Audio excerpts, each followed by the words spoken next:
जब तक तुम्हें शिव महापुराण की कथा नहीं मिलती ना, 1, सवा 1, 1:30 बजे तक तुम ऐसी बेचैन रहती हो, इधर उधर उधर उधर उधर। और जैसे ही कथा चालू हुई और शिव महापुराण की कथा मिल गई, फिर तुम्हारी प्रतीक्षा समाप्त हो गई, फिर उससे मिल लिए, कथा 2.5 घंटे की कानों में पड़ गई। अब फिर जैसे ही सुध नहीं रहेगी, क्यों इतनी जल्दी 4 बज गई?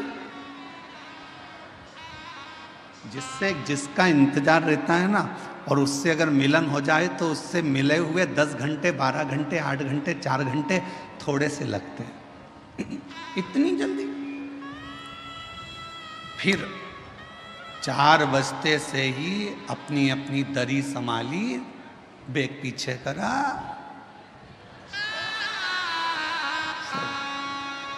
दरी संभाली, बेग पीछे करा।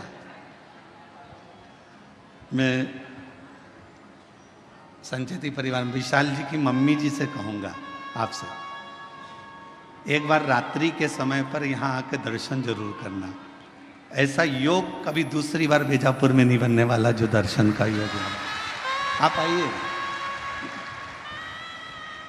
आप शिव जी की परम भक्त हैं, विशाल जी की माता जी शंकर जी की परम भक्त हैं।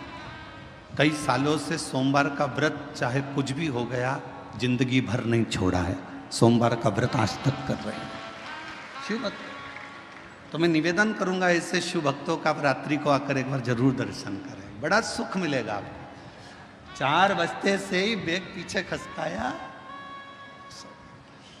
और इतनी ऐश और आराम की जिंदगी की, कोई बजू वाला जा रहा हो ना कहीं, तो जाते हैं तो मेरी बोतल ले जा, पानी भर लाना।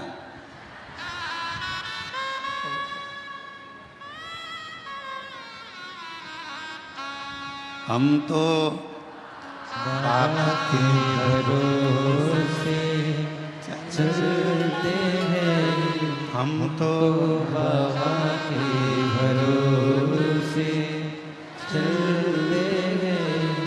ये दुनिया वाले जलते हैं, ये दुनिया वाले जलते हैं, डमरू वाले के भरोसे चलते हैं, काशी वाले के भरोसे चलते हैं, सीहोर वाले के भरोसे चलते हैं। प्रतीक्षा में जो सुख है वो मिलन में नहीं है।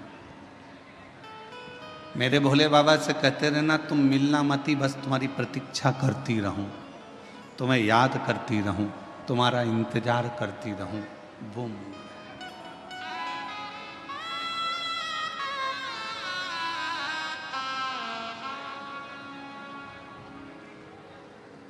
तुम्हारा इंतजार मूल है। मिलने के बाद इतनी फिर आनंदता नहीं रहती है, प्रतीक्षा में आनंदता रहती है। प्रतीक्षा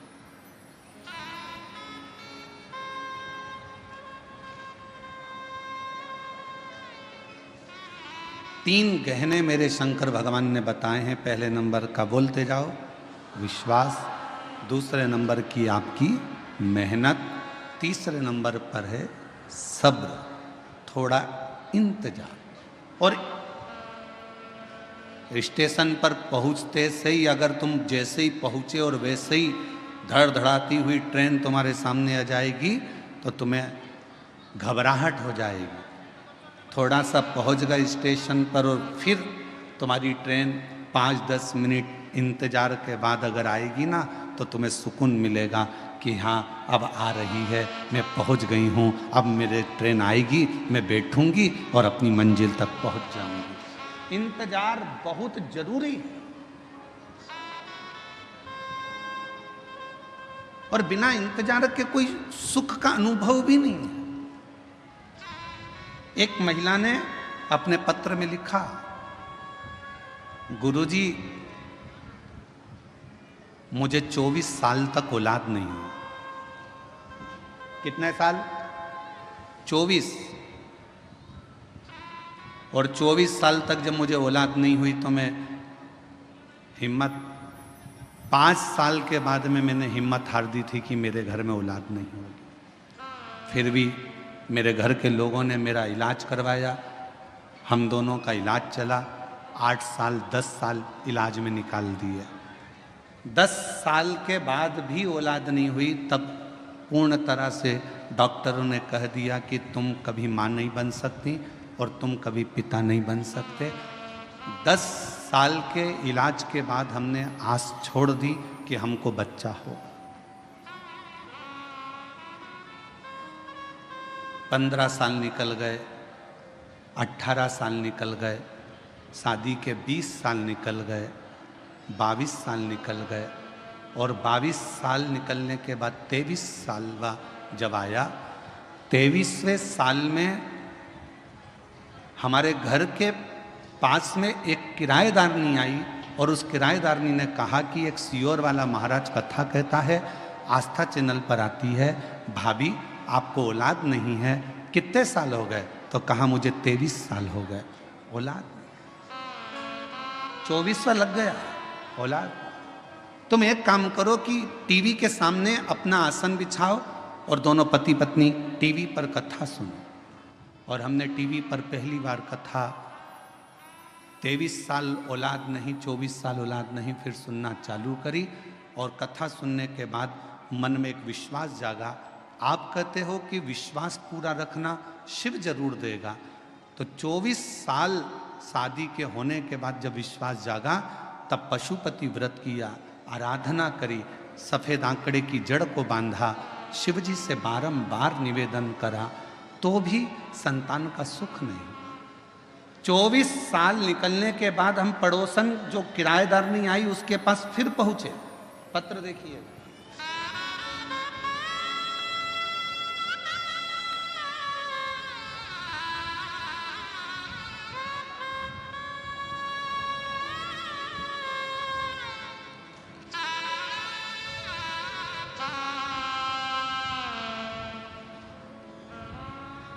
मेरा नाम सोसीमा राजेंद्र पाटिल, गांव सीउर, तहसील बेजापुर, जिला छत्रपति संभाजी नगर। कहीं बैठी हो तो बच्चों को लेके आ सकते हैं। 24 साल निकलने के बाद भी संतान का सुख सामने नजर नहीं आया तो किराएदारनी से कहा कि वो सियोर वाला महाराज भी झूठ बोलता है। किराएदारनी ने कहा तू ऐसी बात मत कर, मैं सबकी बुराई सुन सकती हूँ पर वो सियोर वाला महाराज की नहीं सुन सकती, वो झूठ नहीं बोलता। उस किराएदारनी ने अपने उस बहन ने पत्र में लिखा कि किराएदारनी बोली वो सियोर वाला महाराज कथा नहीं कहता, शंकर स्वयं कथा कहता है और मुझे विश्वास है तेरे घर औलाद होगी। एक बार फिर वापिस सफ़ेद आंकड़े की जड़ का प्रयोग कर, वापिस प्रयोग करा और बाबा की कृपा से 15 फरवरी 2024 को एक नहीं, बाबा की कृपा से 2 संतान ने जन्म लिया 24 साल के बाद। दोनों संतान के फोटो लगा रही हूँ, दोनों के फोटो आप लोग एलईडी पर आस्था चैनल पर देख सकते हैं। एलईडी आस्था चैनल पर दोनों के फोटो देख सकते हैं। एक नहीं 2 मेरे बाबा ने दिए। और 24 साल के बाद शिव पर अगर कहीं बैठी हो तो दोनों बच्चों को लेकर आ सकते। शिव पर करा भरोसा, कभी टूटा नहीं, कभी नहीं। इंतजार बहुत जरूरी, सब्र बहुत जरूरी। 3 गहने मेरे शंकर भगवान बता रहे हैं पार्वती जी को। पहले नंबर का बोलते जाओ, विश्वास अपने आप पर भी रखना और देवाधिदेव महादेव पर भी रखना। दूसरे नंबर का अपनी मेहनत, मेहनत में पीछे मत हटना, परिश्रम करते रहना। कुआं खोदते रहो, 10 कुएं मत खोदना।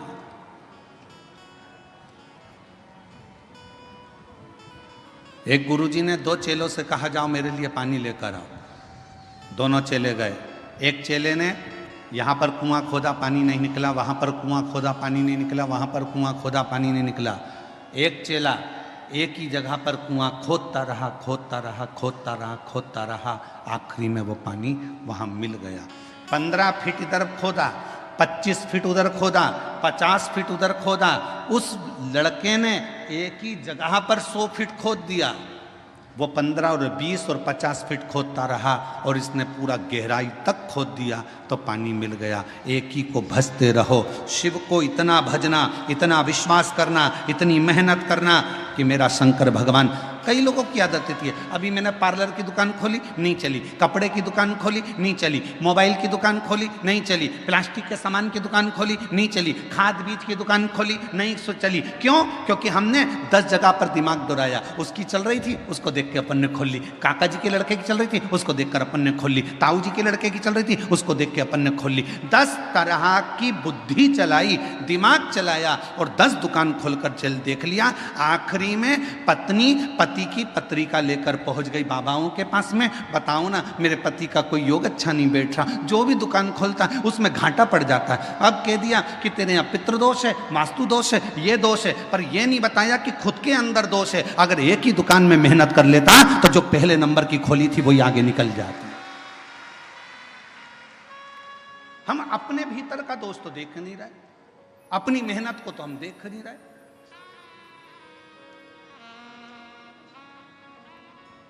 और मत बुरे कर्म कर बंदे वरना पछताएगा, भगवान की आंखों से तू बच नहीं पाएगा, तू बच नहीं पाएगा। एक जगह पर अपने विश्वास को अडिग रखो, मेहनत को अडिग रखो, थोड़ा समय लगेगा। 3 गहनों में सबसे बड़ा गहना है सब्र का गहना। थोड़ा इंतजार करना सीखो, आज नहीं तो कल। समय थोड़ा लग रहा है पर फल जरूर मिलेगा, प्राप्त मिलेगा।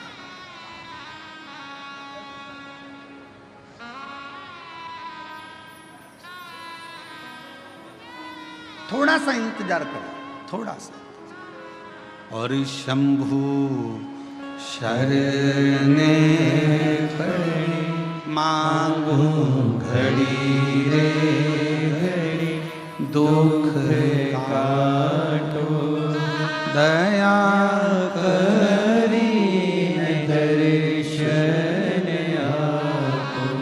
समय लग सकता है। एक बहन ने एक और पत्र लिखा, अच्छा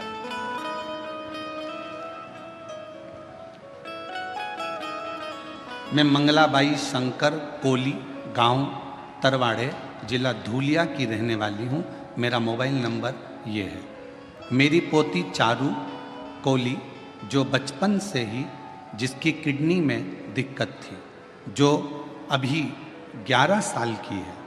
कहीं बैठी हो चारू, चारू बेटा अगर कहीं बैठी हो तो हाथ हिला सकती हो, और यदि उसकी दादी आई हो तो वो भी हाथ हिला सकती है। मेरी पोती चारू कोली, जो बचपन से ही किडनी में दिक्कत थी, जो आज 11 साल की है। इलाज के लिए हमने मुंबई, गुजरात, सूरत के अस्पतालों में दिखाया तो बताया कि किडनी खराब हो गई है और ऑपरेशन करने का बोल दिया। किडनी निकालना होगी। घर वाले सभी जन चिंता में पड़ गए। तभी आपकी कथा धूलिया महाराष्ट्र में 2023 में हो रही थी। हम पंडाल में आए और महादेव से विनती की, आपकी अब किडनी ठीक कर दो। मेरे बाबा से निवेदन कर कर पशुपतिनाथ का व्रत किया। दुनिया के लोग पूछते हैं, गुरुजी पशुपति व्रत क्या केवल मनुष्य ने करा है? हम कहते हैं ये पशुपति व्रत पाशुपत्य अस्त्र प्राप्त करने के लिए स्वयं राम जी ने भी करा है, स्वयं भगवान कृष्ण ने भी करा है। पशुपति व्रत किया। महादेव को पशुपति व्रत करके महादेव को जल चढ़ाते और वो जल अपनी पोती को लाकर दे देते, बेलपत्र लाकर चारू को देते। तभी हमारे फैमिली के डॉक्टर को फाइल दिखाया तो डॉक्टर बोले कि किडनी में प्रॉब्लम तो है। तब भी मन नहीं माना। हम उसको अहमदाबाद के नरियाद में दवा खाने दिखाने को चले गए। तब उन्होंने भी कहा कि किडनी खराब हो गई है, इसको बदलना पड़ेगा। अब करें तो करें क्या? कथा भी सुनी पंडाल में तो भी नहीं मन आया। तो हम लोग 2025 में फिर हम लोग सीहोर पहुंच गए और वहाँ से हमने रुद्राक्ष ले लिया। जनवरी में रुद्राक्ष लेकर बच्ची को उसका जल देना प्रारंभ करा। दूसरी बार हम नडियाद फिर गए और किडनी के डॉक्टर को दिखाया। तो डॉक्टर ने कह दिया कि इसकी किडनी ठीक हो गई है, अब इसको कोई दवाई की जरूरत नहीं है, किडनी ने काम करना प्रारंभ कर दिया है। पत्र को आप लोग पढ़ सकते हो। किडनी ठीक हो गई है बाबा, मैं बाबा को नमन करने के लिए आई हूँ, अब कोई दवाई की जरूरत नहीं है। अगर बच्ची बैठी हो और उसकी दादी बैठी हो तो बच्ची को लेकर आ सकती हैं। 11 साल की चुरू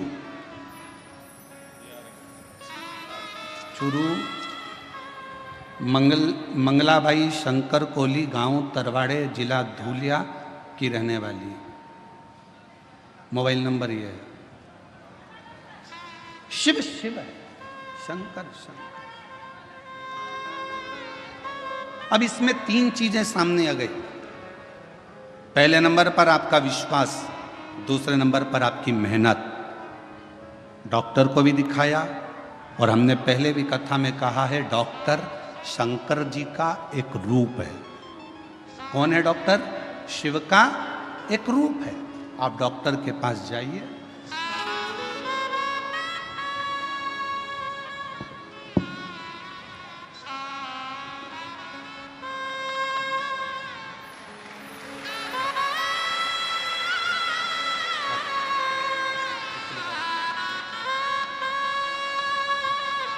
बैठो बैठो बैठो। शंभु शंभु शंभु शंभु शंभु नमन करो बाबा, जल्दी जल्दी प्रणाम करो। शंभु प्रणाम करो, जय बेटा जल्दी प्रणाम करो। शंभु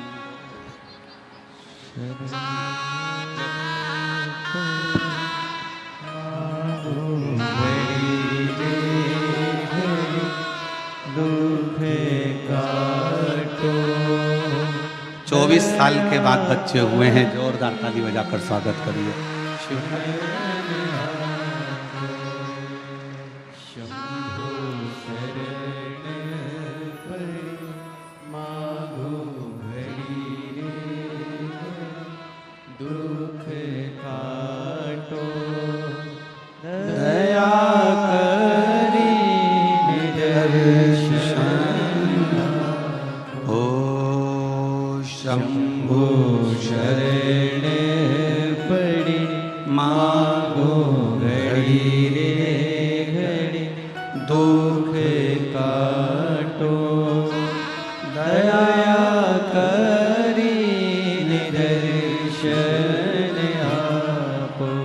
शिव कथा कह रही है। 3 काम करिए, विश्वास, मेहनत। डॉक्टर को भी शिव का एक रूप मानकर उसके पास जरूर जाओ। जांच बोले जांच कराओ, दवाइयाँ दे दवाइयाँ खाओ और विश्वास रखो कि मेरे घर का ये व्यक्ति ठीक होकर ही रहे। फिर थोड़ा सा इंतजार करो, थोड़ा इंतजार।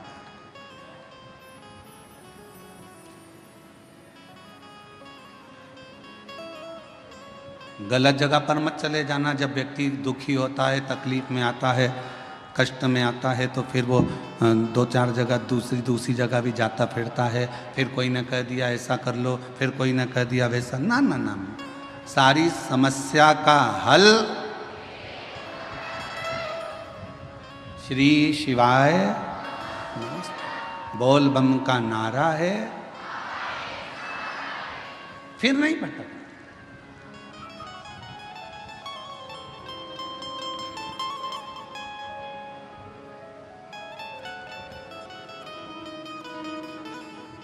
हम इंतजार नहीं कर पाते। आज के व्यक्ति के जीवन में सबसे बड़ी उलझन केवल एक ही है कि वो इंतजार करना नहीं जानता। वो इंतजार करना नहीं जानता। बहू ने कुछ बोला, सास से इंतजार नहीं हुआ, पलट कर जवाब दिया। सास ने कुछ बोला, बहू ने तुरंत पलट कर जवाब दिया। बाप ने कुछ बोला, बेटे ने पलट कर जवाब दिया। बेटे ने कुछ बोला, बाप ने पलट कर जवाब दिया। भाई ने कुछ बोला, भाई ने पलट कर जवाब दिया। आज के जमाने में लोग थोड़ा सा इंतजार नहीं करते।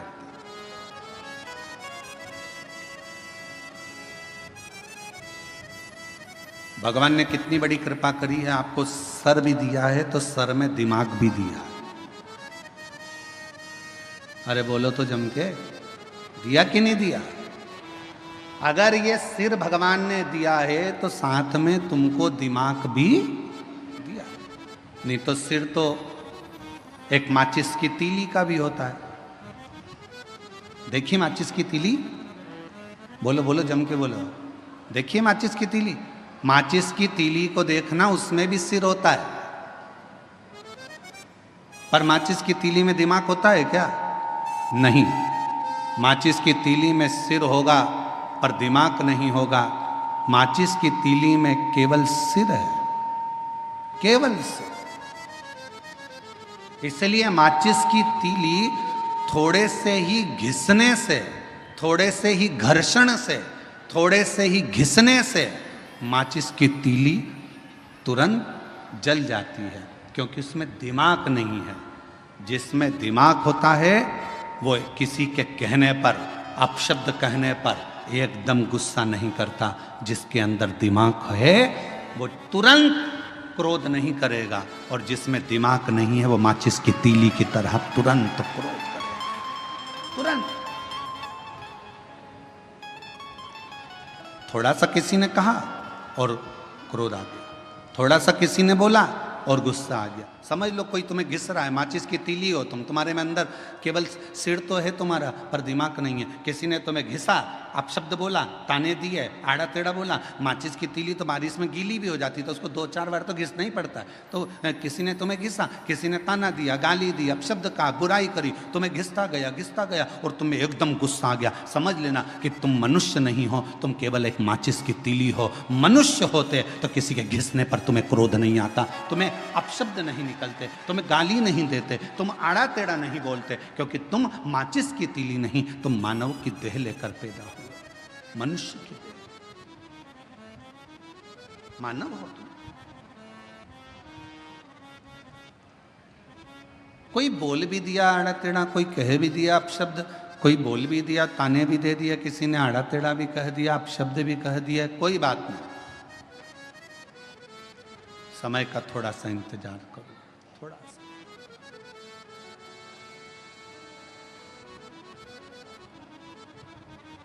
कभी मौका लगे ना तो एक बार शिव महापुराण की रुद्र संहिता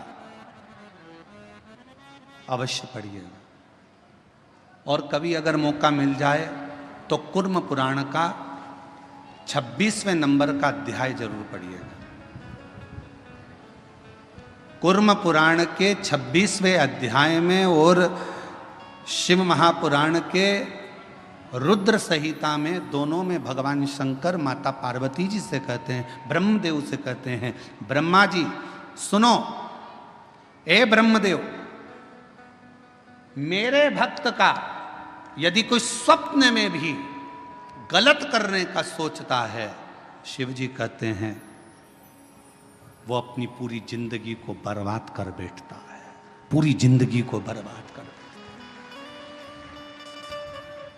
यदि आप शंकर भगवान का भजन कर रहे हो, शिव जी को एक लोटा जल चढ़ा रहे हो, शंकर भगवान का अनुमोदन कर रहे हो, शिव जी का गुणगान कर रहे हो, शंकर जी की कथा का रसपान कर रहे हो, शिव भक्ति में डूबे हुए हो, शंकर जी के नाम में डूबे हुए हो, शंकर जी की भक्ति में डूबे हुए हो, शिव स्मरण में डूबे हुए हो, शंकर भगवान की कथा में डूबे हुए हो, भगवान की अविरल भक्ति में डूबे हुए हो, और यदि कोई तुम्हारा बुरा कर रहा है, तुम्हारे लिए बुरा लिख रहा है, तुम्हारे लिए बुरा बोल रहा है, तुम्हारे लिए बुरा करने की तैयारी में है, समझ लेना उसके घर का व्यक्ति कोई ना कोई घर में या तो बीमार पड़ा रहेगा, या उसके घर में धीरे धीरे तकलीफें बढ़ती चली जाएगी और उसको मरते दम तक धीरे धीरे केवल भुगतना ही पड़ेगा, वो सुखी नहीं रह सकता।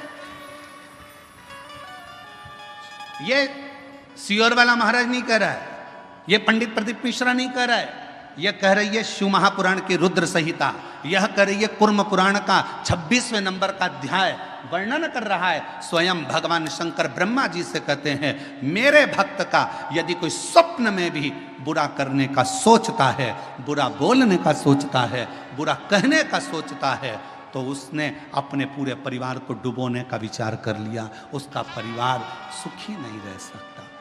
तन से, मन से और धन से वो बर्बाद होता ही रहता है। इसलिए मेरी जीजियों, मेरे जीजाओं, मेरी बेटियों बेटाओं, मेरी माताओं, मेरे भाई, मेरे बंधुओं, मेरे पिता तुल्य बुजुर्ग बंधुओं, मैं आपसे निवेदन करना चाहूंगा, सबकी निंदा करिएगा पर शिव की कभी निंदा नहीं। सबकी निंदा करिए पर शंकर के भक्त की कभी निंदा नहीं। कारण एक, नारद जी ने भगवान विष्णु से शिव जी की निंदा करी थी तो नारद जी के मुख बंदर का लगा था, बंदर का। नारद जी ने भगवान विष्णु से शिव जी की निंदा करी और भगवान विष्णु ने निंदा सुन ली थी तो उनको घोड़े का मुंह लगा था, हयग्रीव अवतार हुआ था। ये निंदा बड़ी विचित्र है। बहुत सारे मिलेंगे दिन भर मोबाइल पर, उनका एक ही काम है कि शिव पुराण की निंदा करो, शंकर जी की निंदा करो, शिव भक्त की निंदा करो, शिव कथा वाचने वालों की निंदा करो, शिव स्मरण करने वालों की निंदा करो। उनके पास केवल फ्री बैठे हैं तो वो अपने कुल को कैसे डुबोएंगे, तो गलत गलत लिखते जाते हैं, जिससे उनका कुल, परिवार, बेटे बेटी, माता पिता, परिवार के जितने सदस्य हैं वो किसी न किसी रूप में तकलीफ भोगते ही रहते हैं। गलत लिखा, गलत बोला, गलत।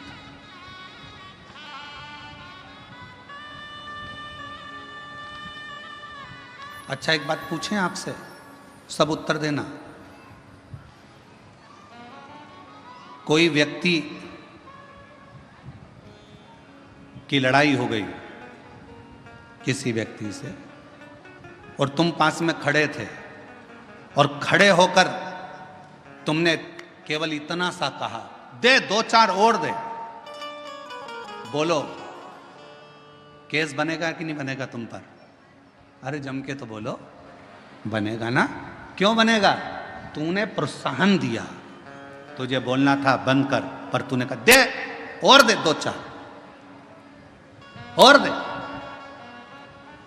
तुमने उसको प्रोत्साहन दिया कि मार, इसलिए मारने वाले से ज्यादा ज्यादा केस, ज्यादा ज्यादा धाराएं, जिसने प्रोत्साहन दिया दे दो चार, उस पर ज्यादा धाराएं लगती हैं, उसको ज़्यादा परेशान किया जाता है, उस पर ज़्यादा केस चलता है। उसी तरह मोबाइल पर किसी ने कुछ लिख दिया, तुमने उसमें कमेंट्स कर दिया, तुमने उसमें उसका साथ दे दिया और वो बड़े मुस्कुराकर तुम उसका साथ दे रहे हो। याद रखना, उसके यहाँ देर है अंधेर नहीं है, एक ना एक दिन ऐसा दंड देगा कि तुम्हें भोगना पड़ेगा।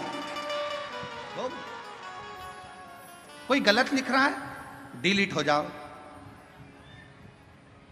ब्लैक लिस्ट में डालो, खत्म। फुल एंजॉय की जिंदगी जियो। हम शिव के शिव हमारे, हमें क्या करना? आग लगे बस्ती में अपन रहो मस्ती में। कोई तुमको ज्यादा ताना दे, कितनी बंठन के निकलती है, तो दूसरे दिन कांजीवरम की साड़ी लाओ बनारसी और बेहतरीन पहन के निकलो। और आग लगे तो अच्छी बात, अपन तो और ठाठ से रहो। कई लोगों की आदत रहती है, किसी को कोई कमेंट्स कर देता है तो वो बिल्कुल हल्की साड़ी पहने, हल्के तरीके से रहे बेचारा कि भैया आप कमजोर रहो, लोग ताने दे रहे हैं, लोग अपशब्द कर रहे हैं। आग लगे बस्ती में अपन रहो मस्ती में, ताना देने वाला देता रहेगा। जिंदगी हो गई। शंकर भगवान माता पार्वती जी के साथ में भ्रमण पर निकले, शिव जी नंदी पर पार्वती के साथ बैठकर जा रहे थे, तो किसी ने कह दिया बताओ दोनों एक नंदी पर बैठे हैं? शंकर भगवान नंदी से उतर गए, पार्वती जी को नंदी पर लेकर निकले। दूसरा व्यक्ति मिला, उसने कहा बताओ पति तो नीचे चल रहा है, पत्नी को लेकर घूम रहा है नंदी पर। भगवान शंकर ने पार्वती को नीचे उतार दिया, स्वयं नंदी पर बैठ गए। तो फिर कहा बताओ कितना कठोर व्यक्ति होगा, पत्नी को नीचे चला रहा है, खुद बैठकर चल रहा है, दोनों ही नीचे उतर गए, नंदी को खाली ले जा रहे थे। फिर किसी ने कह दिया बताओ इतना अच्छा तगड़ा नंदी है तो बैठकर क्यों नहीं जाते, ये दुनिया की रीति है, कहे बिगर रह नहीं सकते, इसलिए अपने को फुल एंजॉय से जिंदगी जीना है, अपनी मस्ती में जियो, आग लगे बस्ती में अपन रहो मस्ती में, क्या किसको रोइए और चादर तान के सोइए, खुश होकर जिंदगी जियो। आजा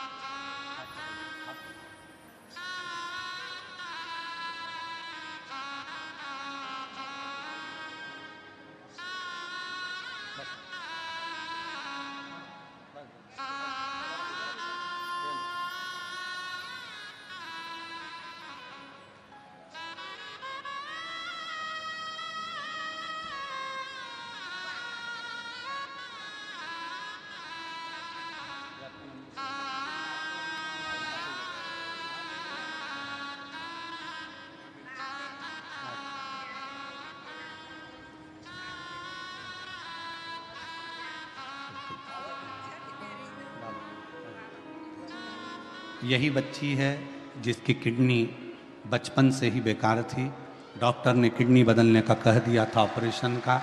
और नासिक की कथा को श्रवण करने के बाद बाबा पर भरोसा कर कर शिव पर आश्रित हुई और शिव जी की कृपा से डॉक्टर ने कह दिया, किडनी ने काम करना चालू कर दिया, दवाई गोली बंद हुई और बाबा की कृपा से स्वस्थ हुई। एक बार जोरदार ताली बजा साहब। शंभु शरणे पड़े मांगू घड़ी रे घड़ी, दुख काटो दया करी दर्शन आपो। ओ शंभु शरणे पड़े मांगू घड़ी दुख काटो दया करी दर्शन आपो। भगवान शिव की कथा कह रही है, थोड़ा इंतजार रखिए, थोड़ा सब्र, कह दो बोल। और फिर निवेदन करूं इस बैजापुर की बेलपत्र शिव महापुराण की कथा से, 33 कोटि देवताओं में और देवियों में सबसे ज्यादा यदि किसी को सुनने को मिला है तो मां पार्वती और देवादिदेव महादेव को सुनने को मिला है।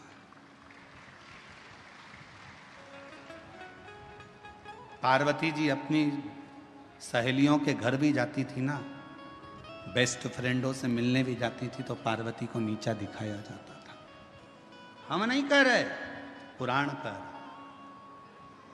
एक बार पार्वती जी अपनी सहेली के यहाँ पर चली गई, माँ लक्ष्मी के यहाँ, और लक्ष्मी जी बैठी हुई थी और पार्वती जी को देखकर बोली, पार्वती तेरे भी भाग्य बड़े विचित्र हैं री, पति भी मिला तो अड़भंगा मिला, नग्न वेशधारी, जटाजूड़ बांधने वाला, भस्म रमाने वाला।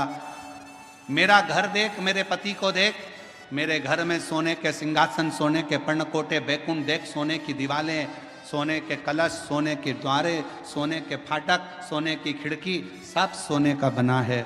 और पार्वती जी बोली, मुझे सोने से मतलब क्या है, मेरा तो जो पति है वो ही गोल्ड है, तो मुझे करना क्या है, जब मेरा पति ही गोल्ड है तो मुझे करना क्या इस गोल्ड,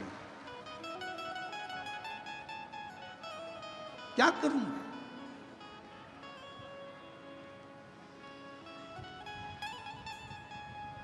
मेरा तो पति ही गोल्ड।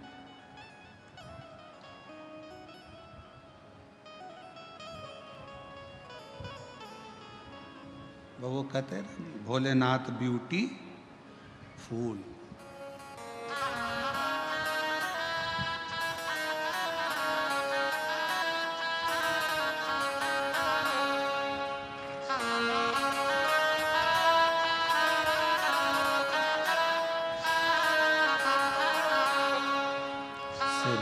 गंगाधारी।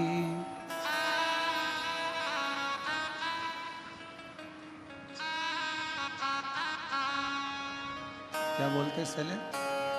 मस्तक पे गंगा सिर पे लेवे, कल्याण उनका कर दे भोलेनाथ ब्यूटी। गंगा सिर पर लेवे, कल्याण वो कर देवे, भोलेनाथ ब्यूटीफुल। मेरा पति तो खुद गोल्ड है, ये गोल्ड की नगरी का मैं करूंगी क्या?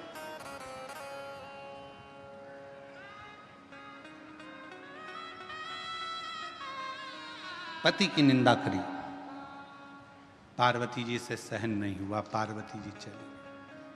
शिव जी के पास पहुंची तो भगवान शंकर तो समाधि में लीन थे, पार्वती जी एकदम धमक के शिव जी के पास तेजी में बैठ गई। पत्नी के हाथ के बर्तन मांजते मांजते गिरने लगे, बर्तन की आवाज तेज आने लगे तो पति को समझ लेना चाहिए कि जरूर कोई बात है, कोई बात जरूर है, आवाज आ रही। पार्वती जी धम्म से बैठी, शिव जी समझ गए कोई बात जरूर है। क्या हुआ है? पार्वती जी से पूछूंगा तो अभी विवाद छिड़ जाएगा, तो बोले ना बोले कुछ नहीं, थोड़े से उधर खसक गए। जैसे ही खसके तो पार्वती जी और उधर खसक गए। शिव जी ने सोचा बात कुछ ज्यादा ही बड़ी है, तो शिव जी और उधर खसके तो पार्वती जी और खसक गए। अब शिव जी तो कुछ बोल नहीं रहे थे, जब इतनी सारी लीला हो गई, झाड़ू को बार बार झड़ा रही है, कपड़ा झड़ा रही है, कहीं कमरे में पति लेटा हुआ था, खूब चद्दर को झटक रही है, जानकार करके हरकत कर रही, तो फिर पति को पूछना तो चाहिए ना। पति पूछे नहीं तो पत्नी का गुस्सा और बढ़ते चले जाता है, और फिर धीरे धीरे वो गुस्सा कहां पर जाता है? बच्चों पर। अपना बैग सही जगह पे रख, हट यहां से, उठा। और तुम्हारे पिताजी की नौकरनी लगी हो कि टिफिन यहां पटक दिया, बैग वहां पटक दिया, जूते यहां पटक दिया, उठाओ अपने अपने जूते, नहीं उठाना, जा रख। इतने में वो सो रहा था, धीरे से चद्दर में से झांक के देखा,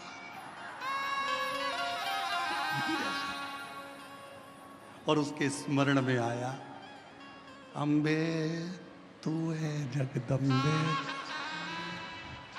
जय वो बेजापुर वाली, हम सब उतारे तेरी।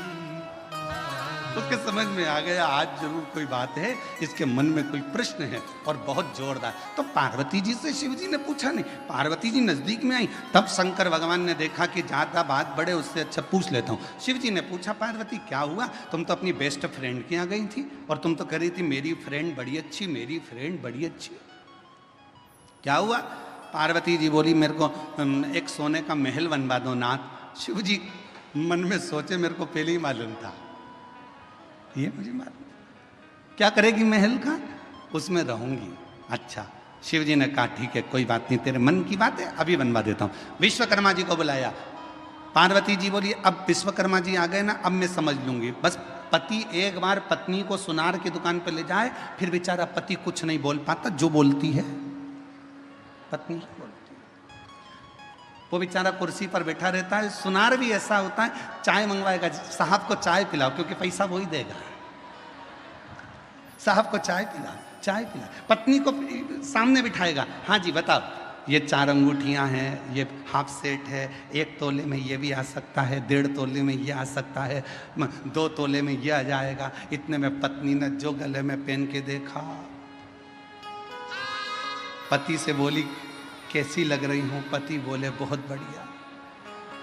बस तो करवा चौथ पे ले लूं मैं? पति ने कहा ले ले। अब करवा चौथ पे पत्नी ने हार पहना, छत पे गई, पति की पूजन करी, चलनी में मुंह देख रही थी पति का, पति उसके हार को देख रहा था, वो मुंह देख रही थी, वो हार देख रहा था। और पति ने चंद्रदेव को प्रणाम कर कर कहा, रे गजब कर दिया, 2 लाख का करवा चौथ हो गया। सोचे, देखे सुख क्या।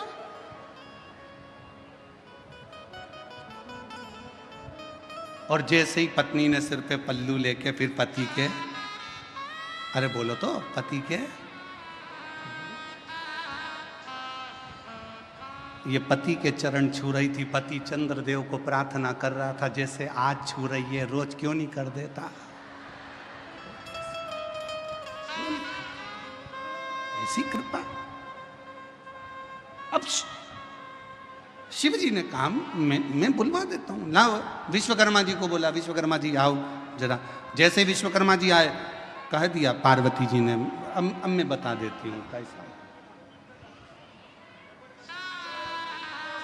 और बनवा दे रे भोला सोने की एक नगरिया, बनवा दे रे भोला सोने की एक,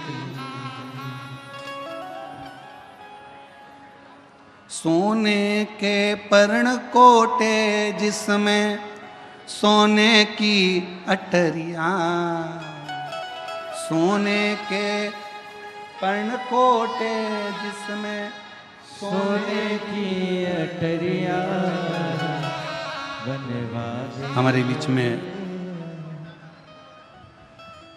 माननीय रेल मंत्री जी के अंदर से श्री राव साहब जी पधारे हैं। एक बार जोरदार ताली बजाकर स्वागत वंदन,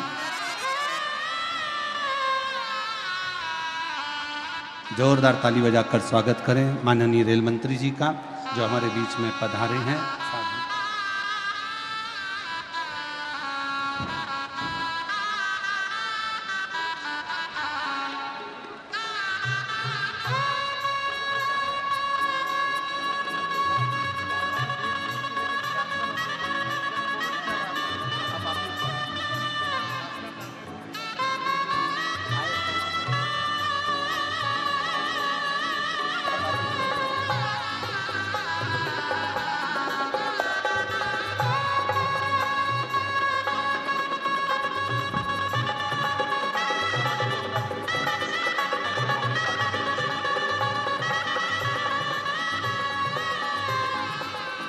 केंद्रीय रेल मंत्री हमारे बीच में यहाँ पधारे हैं। एक बार जोरदार ताली बजाकर उनका स्वागत वंदन साधुता राव साहब जी का, जो इस पवित्र पुनीत अवसर पर आपका आगमन हुआ और शिव महापुराण की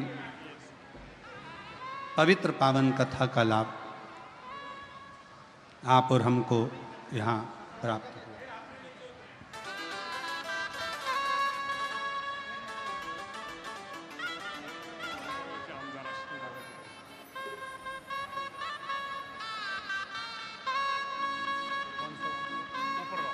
कोपर गांव के आमदार जी हमारे बीच में पधारे हैं। एक बार जोरदार ताली बजाकर स्वागत।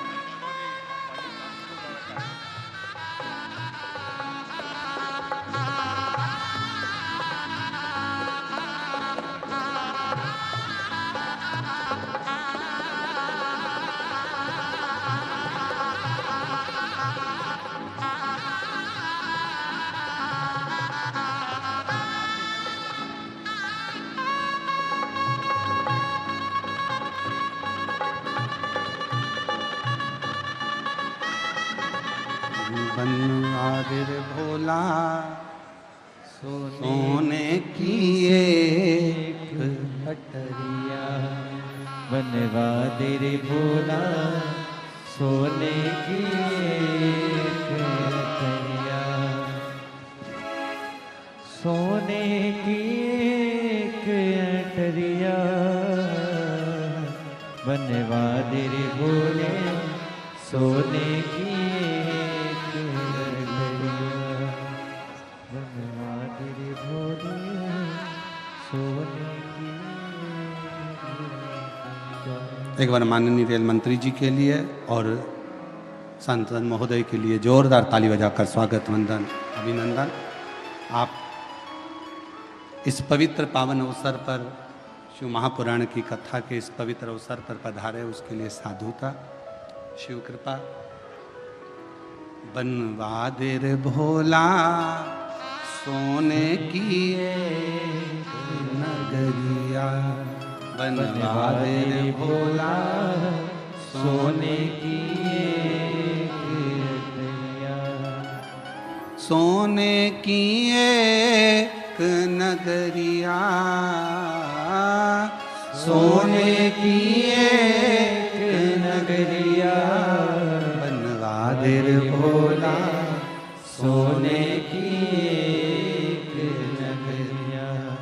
बनवा दे रे भोले सोने की एक नगरिया। सोने के पर्णकोट सुहावे सोने की हो कुटिया। सोने के पर्णकोट सुहावे सोने की झोपड़िया। सोने के पर्णकोट सुहावे सोने की हो कुटिया। सोने के पर्णकोट सुहावे सोने की हो कुटिया। बनवा दे रे भोला सोने की एक नगरिया। बनवा दे रे भोले सोने की एक नगरिया। शिव जी से प्रार्थना करी। विश्वकर्मा जी का आगमन हुआ और विश्वकर्मा बाबा ने पार्वती जी जैसा जैसा बोली भगवान विश्वकर्मा जी ने वैसी वैसी नगरी बसा दी। अब नगरी तो बस गई, उद्घाटन की बारी आ गई। सबको निमंत्रण भेजे तो पार्वती जी ने सबसे पहला निमंत्रण भगवान विष्णु के यहां लक्ष्मी जी को भेजा। अपशब्द उन्हीं ने कहे थे, ताना उन्हीं ने दिया था, आड़ा टेढ़ा उन्हीं ने कहा था। अपशब्द उन्हीं ने कहे थे, इसलिए उनको वहां पर उनको पत्र भेजना जरूरी था।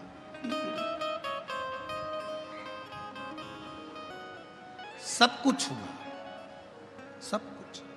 फिर आखिरी में मेरे देव अधिदेव महादेव ने निर्णय लिया, मेरे शंकर भगवान ने ये विचार किया कि कहीं शिवजी का ये विचार आया, शंकर भगवान ने ये विचार किया कि कहीं ये पार्वती जी के भीतर कहीं आई अभिमत्ता ना एकत्रित हो जाए।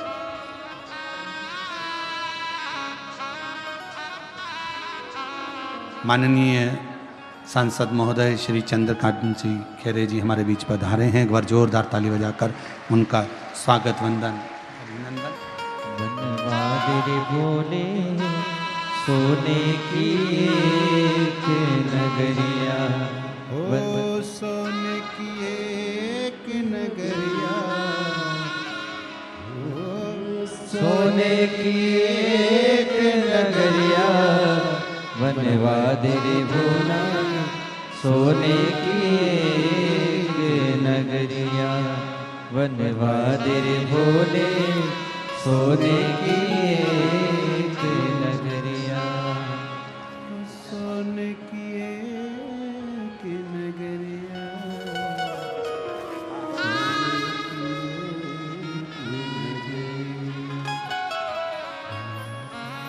सोने की एक नगरिया, सोने की एक नगरिया। बनवा दे रे भोला सोने की एक नगरिया। बनवा दे रे भोला सोने की एक नगरिया। शिव कथा कह रहे हैं, भगवान शंकर का संवाद कर रहा है। शिव महापुराण की कथा कहती है, शिव जी को लगा कि पार्वती जी के भीतर कहीं थोड़ा सा अहम ना आ जाए, और यदि ये अहंकार आ गया तो फिर हमारी तप साधना तो बेकार हो गई। तब लंकापति रावण के पिता श्री विशर्वा जी ने पूजन करी, और शिव जी ने ऐसी बुद्धि विशर्वा जी की कर दी कि विशर्वा जी ने जब पूजन पूरी हो गई, मकान की वास्तु पूरा हो गया मकान का, तब विशर्वा जी ने वही मकान दक्षिणा में मांग लिया कि ये मुझे दक्षिणा में दे दीजिए, इसको मैं रखना चाहता हूं, ये मुझे। पार्वती जी को क्रोध आ गया, विशर्वा जी तुमने मेरे मन के इस मकान को लिया है, ये लंका तुमने ली है, मैं तुम्हें श्राप देती हूं कि इस लंका में कोई दिया जलाने वाला ना बचे, एक दिन इसमें आग जरूर लगे, ये मेरी पसंद। शिव कथा कर रही है। 3 कहने मेरे भगवान शंकर ने कहे हैं। पहला विश्वास, दूसरी जम के बोलो मेहनत, और तीसरे नंबर पर है सब्र। ये जब 3 गहने हमारे पास में रहे तो जीवन का सुख अपने आप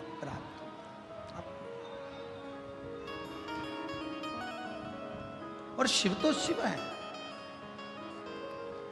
कुछ नहीं रखते अपने पास में, सब दे। बस आप उसके नाम का स्मरण करते चलो, उसको पुकारते चलो, श्री शिवाय नमस्तुभ्यम कहते चलो।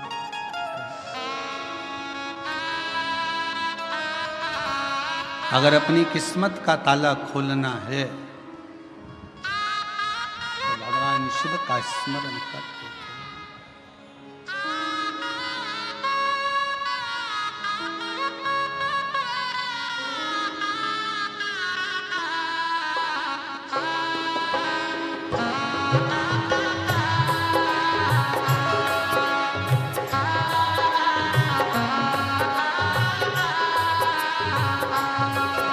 अपनी किस्मत का ताला हो, अपनी किस्मत का ताला हो, अपनी किस्मत का ताला तुम खोलते चलो। श्री शिवाय नमस्तुभ्यं तुम बोलते चलो, श्री शिवाय नमस्तुभ्यं तुम बोलते चलो, श्री शिवाय नमस्तुभ्यं तुम बोलते चलो, श्री शिवाय नमस्तुभ्यं तुम बोलते चलो। अपनी किस्मत का ताला हो, अपनी किस्मत का ताला हो, अपनी किस्मत का ताला तुम खोलते चलो।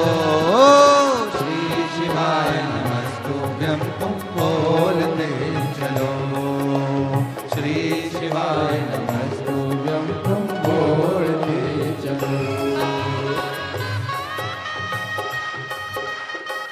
राधे राधे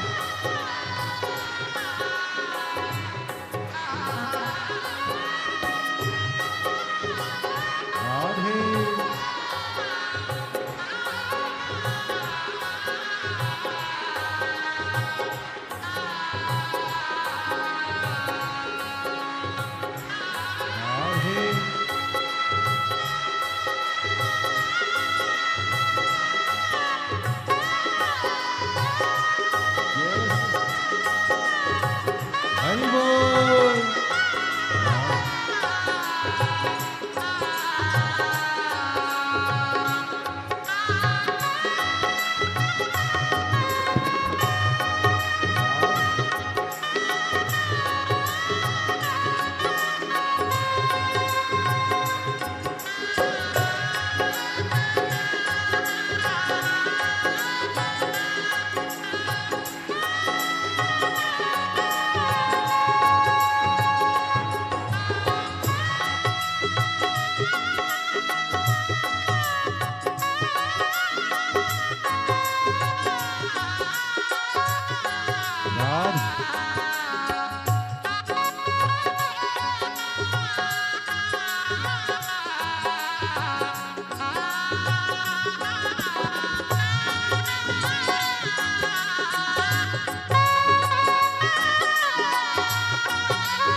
समझाना बड़ा मुश्किल है, आखिर वो दर्द दिल है, आखिर वो दर्द दिल है।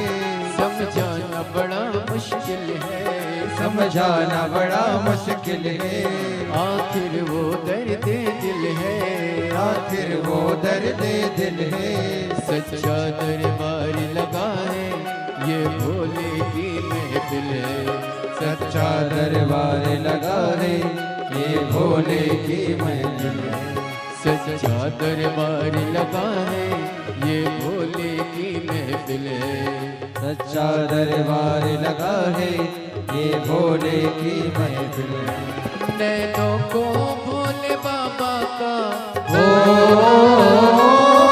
नैनों को डमरू वाले का ओ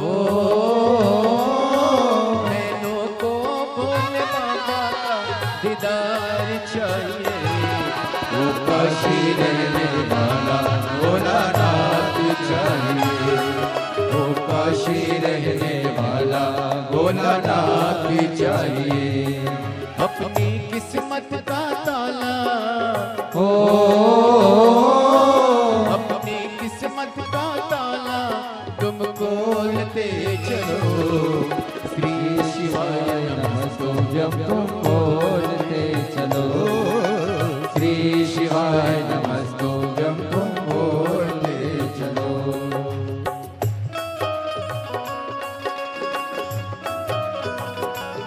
राधे हरि बोल।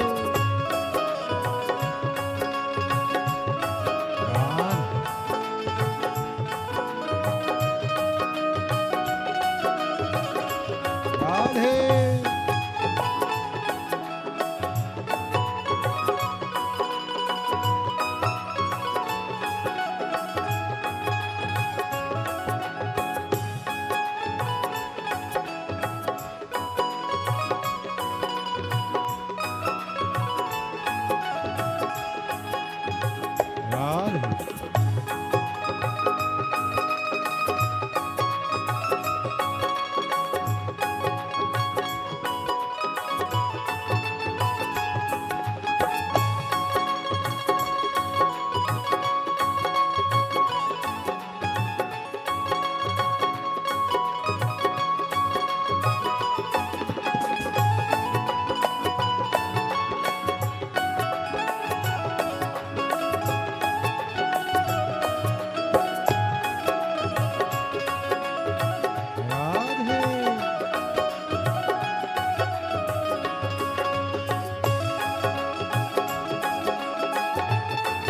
राधे राधे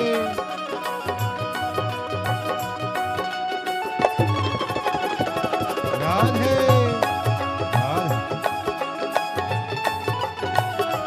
शंभो। हरि बोल। राधे राधे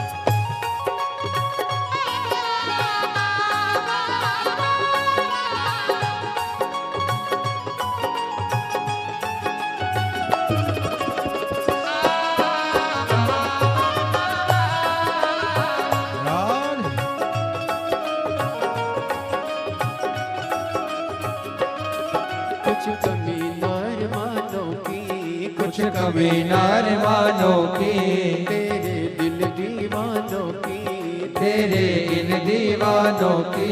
कुछ कमी नार मानो की कुछ कभी नार मानो की तेरे दिल दीवानों की तेरे इन दीवानों की। मुझको मदहोश बनाए कटार तेरे नैनों की। मुझको मदहोश बनाए करतार तेरे नैनों की। ओ मुझको मदहोश बनाए कटार तेरे नैनों की। मुझको मदहोश बनाए करतार तेरे नैनों की। नैनों को डमरू वाले का ओ नैनों को काशी वाले का ओ नैनों को डमरू वाले का दीदार चाहिए। वो काशी रहने वाला भोलानाथ चाहिए। वो काशी रहने वाला भोलानाथ चाहिए।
समझाना बड़ा मुश्किल है, समझाना बड़ा मुश्किल है, आखिर वो दर्द दिल है, आखिर वो दर्द दिल है।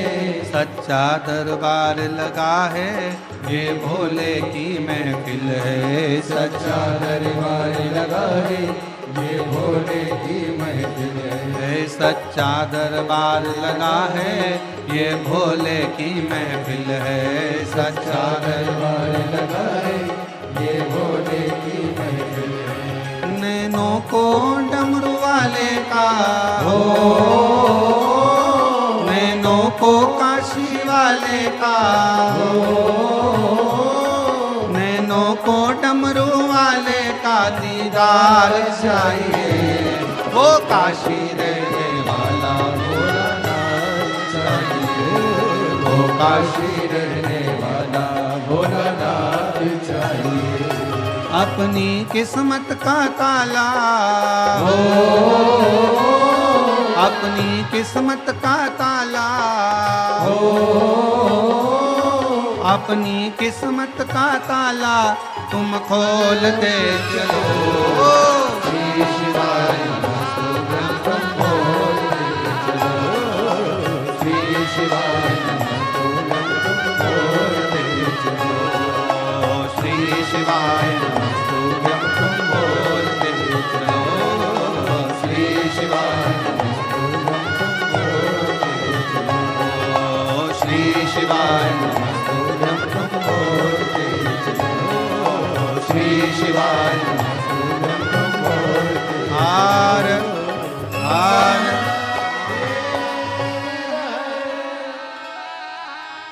अपने स्थान पर बैठकर बाबा देवाधिदेव महादेव को अपने हृदय से विनय करें, निवेदन करें, पुकारें, विनती करें। जहाँ जगह मिले वहाँ बैठकर बाबा को अपने मन का भाव कहें, विनय करें। देखो दूसरे की जगह पर मत बैठो, थोड़ा थोड़ा खसक खसक कर बैठो। आराम आराम से जहाँ जहाँ जगह मिल जाए वहाँ वहाँ बैठते जाएं।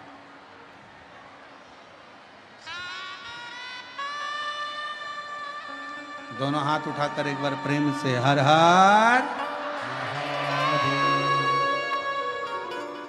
भाव से सभी लोग कहेंगे, दिल से विनय करेंगे, निवेदन करेंगे, प्रार्थना करेंगे।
मंगलकारी संसार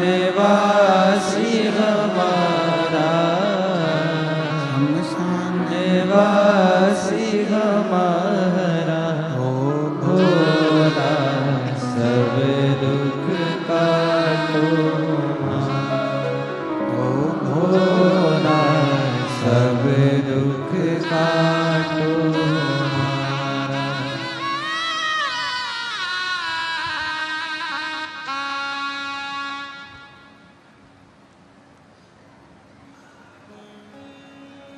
बाबा देवाधिदेव महादेव भगवान शिव ओगरदानी तरकालदर्शी कैलाशी विनाशी भगवान शंकर की पवित्र कथा कह रही है,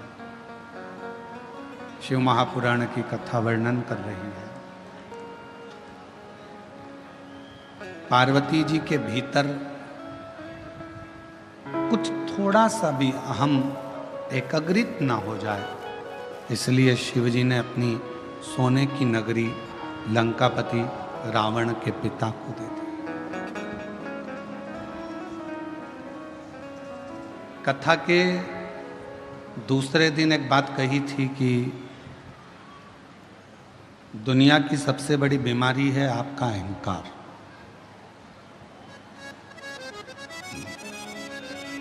यदि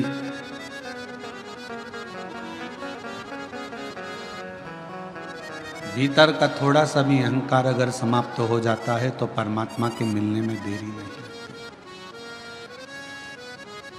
बेलपत्र शिव महापुराण की कथा यही कहती है। एक बड़ा सुंदर सा चरित्र शिव महापुराण के अंतर्गत आता है।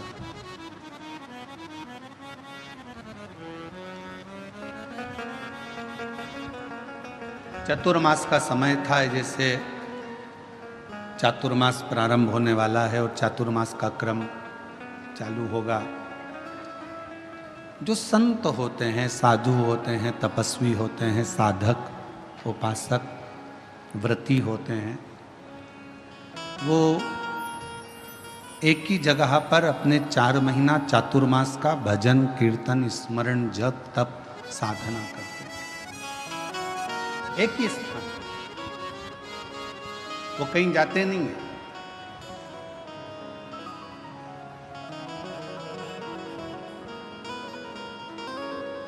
किसी ने एक बात पूछी कि गुरुजी, व्रत क्या केवल मनुष्य ही करता है? क्या केवल मानव ही व्रत को धारण करता है? शिव महापुराण की कथा कहती है, भगवान शंकर का चरित्र कहता, शिव तत्व कहता है, भगवान शंकर की पवित्र कथा कहती है, शिव महापुराण कहती है कि शिव जी का एक नाम पशुपति नाथ है।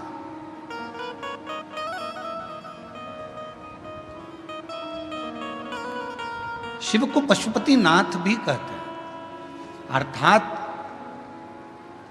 33 कोटि देवताओं को पशु बनाकर स्वयं उनके पति बनकर तारकासुर के 3 बेटे तारकाक्ष, विदुम्माली और कमलाक्ष की, इन तीनों का संहार मेरे शिव जी ने करा था।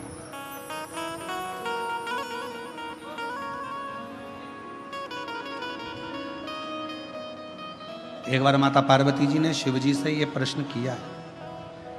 माँ पार्वती जी ने भगवान शंकर से कहा कि व्रत का फल क्या केवल मनुष्य के ही खाते में,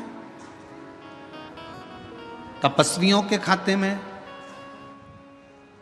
जो साधक हैं, साधना करने वाले हैं, तपस्वी हैं, संत हैं, साधु हैं, सन्यासी हैं, क्या केवल इन्हीं के खाते में केवल व्रत का फल है? भगवान शंकर ने उत्तर दिया, नहीं पार्वती सुनो, 33 कोटि देवता में केवल एक शिव जी कहते हैं, केवल एक मुझे लोग पशुओं का देव भी कहते हैं, पशुपति नाथ भी कहते हैं। उसका फल मैं तुम्हें बता रहा हूं। पार्वती, शिवरात्रि, प्रदोष,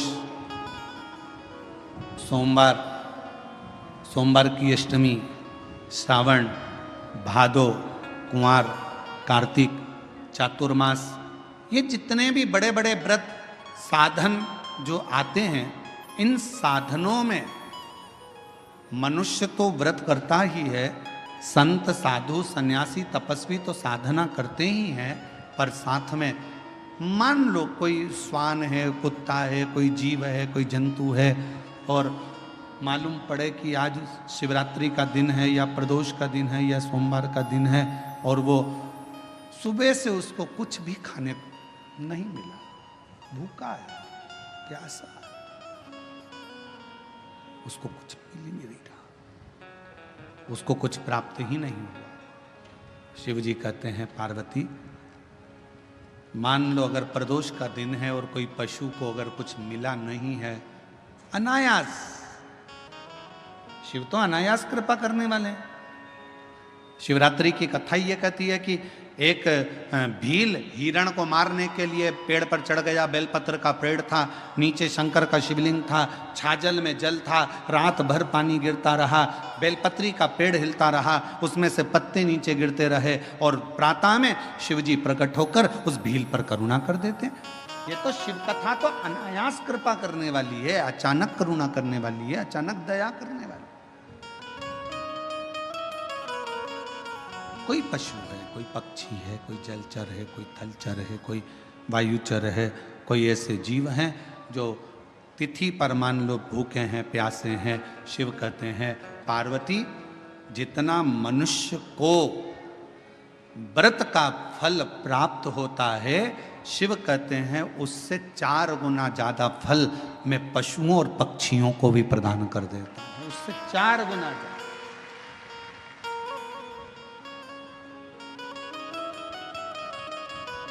उसको पशुपति नाथ कहते हैं।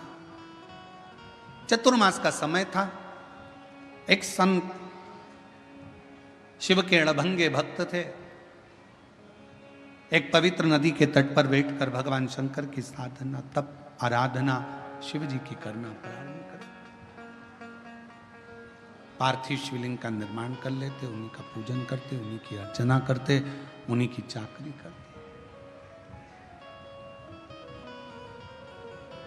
नदी के इस ओर संत सब तप साधना भजन पूजन कर रहे हैं, और नदी के उस ओर एक परिवार रहता था जिसमें एक बालक रहता था जिसका नाम था शिवानंद। क्या नाम है बालक का? शिवानंद।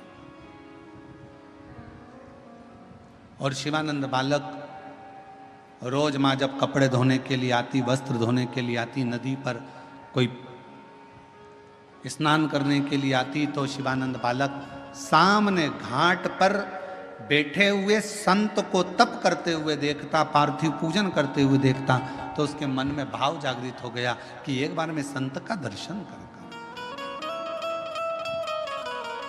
और मैंने तेरे ही भरोसे बाबा, तेरे ही भरोसे हवा बिच उड़ती जावांगी, बाबा डोर भतो छड़ी नाम कटी जावांगी, भोले मैं तेरी पतन, शंभु मैं तेरी पतन हवा। शिवानंद बालक ने नौका ली,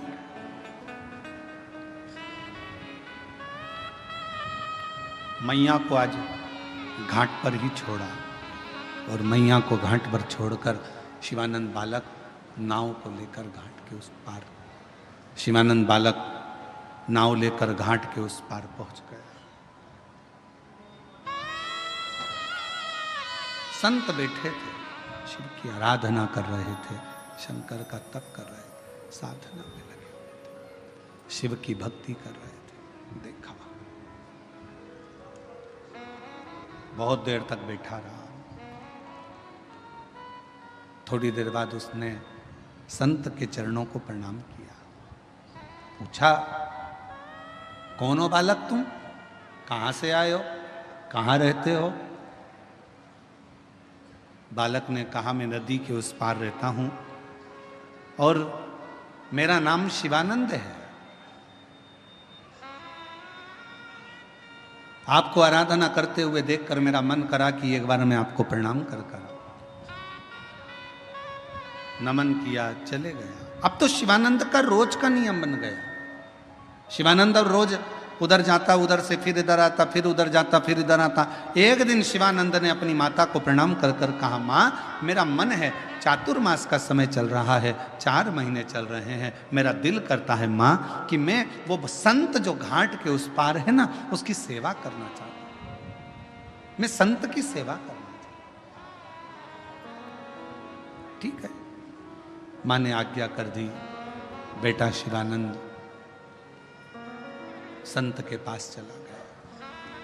संत दिन रात अपनी मस्ती में शिव स्मरण में लगे रहते थे।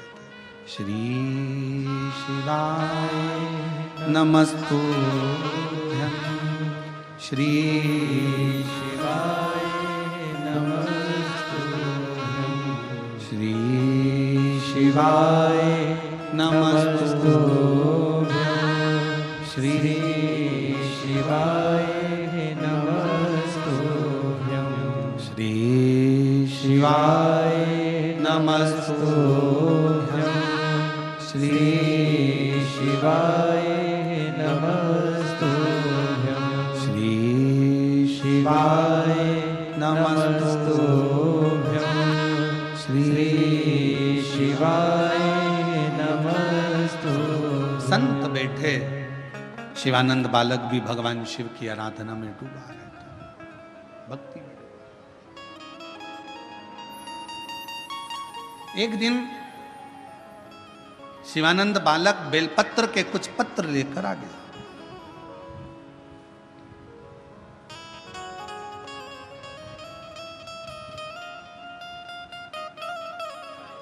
गुरुजी का हृदय थोड़ा सा दुखा। पूछा, तुम बेलपत्र के पत्ते लेकर आए हो, क्या तुमने बेलपत्र के पत्र को मंत्र दिया है? क्या तुमने बेलपत्र के पत्र को लाने के लिए निमंत्रण दिया है? शिवानंद बालक बोला कि मैंने ना तो कोई पत्र दिया, ना कोई मैंने मंत्र दिया, और ना कोई मैंने निमंत्रण दिया। बेलपत्र के पत्र को तोड़ने से पहले एक नियम है कि बेलपत्र के पत्र को वृक्ष से जब तोड़ा जाता है तो सबसे पहले उसको मंत्र दिया जाता है। क्या कहा जाता है? ओम नमः शिवाय। बेलपत्र के पत्र को पेड़ पे से जब तोड़ा जाता है तो ओम नमः शिवाय का नाद किया जाता है। और बेलपत्र के पत्र में, इसमें तो वो नहीं है गूठी, बेलपत्र का जब पत्ता टूटता है तो यहाँ एक गूठी आ जाती है। देखा है आप लोगों ने? जम के तो बोलो, देखा है? तो बेलपत्र के पत्र में जो गूठी होती है उसको भी जब तोड़ा जाता है, उस गूठी को जब अलग किया जाता है, तब भी शिव मंत्र उसको दिया जाता है। ओम नमः शिवाय, ओम नमः शिवाय, ओम नमः शिवाय। वृक्ष पे से पत्ते को तोड़ा तो मंत्र दिया,